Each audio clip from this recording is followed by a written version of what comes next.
BNP সেই পতিত স্বৈরাচারের পথেই হাঁটা শুরু করেছে।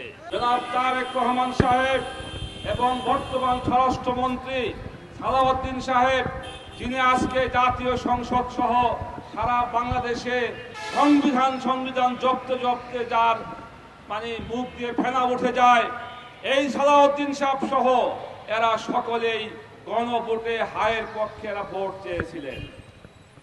আমরা দেখেছি তারেক রহমান সাহেব নির্বাচনের আগে উত্তরবঙ্গ সহ বিভিন্ন সমাবেশে গণভোটে হায়ের পক্ষে ভোট চেয়েছিলেন।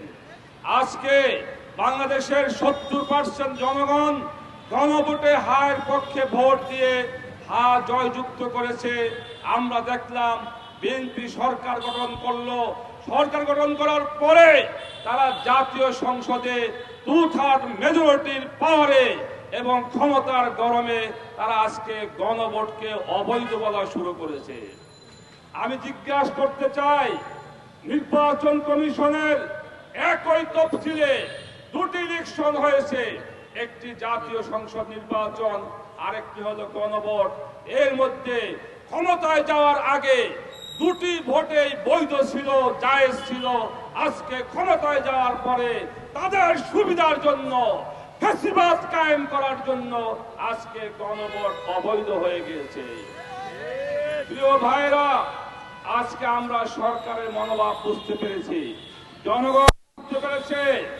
আমরা লক্ষ্য করেছি যে এই কয়টি পয়েন্টকে বিএনপি নোট অফ ডিসেন্ট দিয়ে রেখেছিল, অর্থাৎ বিচার বিভাগকে স্বাধীন করা, স্বাধীন দুর্নীতি দমন কমিশন করা এবং গুম খুন বিরোধী কমিশন সহ যেইগুলো একটি সরকারকে স্বৈরাচার বানায়, আজকে সেই পয়েন্টগুলোই বিএনপি আজকে মানতে পারতেছে না। এর দ্বারা আমরা বুঝতেছি বিএনপি সেই পতিত স্বৈরাচারের পথেই হাঁটা শুরু করেছে। আজকে আমি স্পষ্ট বলি, জুলাই অভ্যুত্থানে 1,500 মানুষ রক্ত দিয়েছে, হাজার মানুষ পঙ্গুত্ব বরণ করেছে এই দেশটিকে একটি বৈষম্যহীন ফ্যাসিবাদ মুক্ত বাংলাদেশ গড়ার জন্য।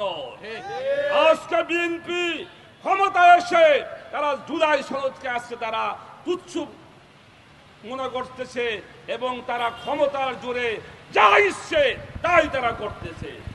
পরিষ্কার বলি, গণভোটের রায় কার্যকর করা না হলে 15 বছরে খুনি শেখ হাসিনা জনগণের সাথে প্রতারণা করে যেই পথে গিয়েছে, আপনারাও সেই পথে যেতে হতে পারে।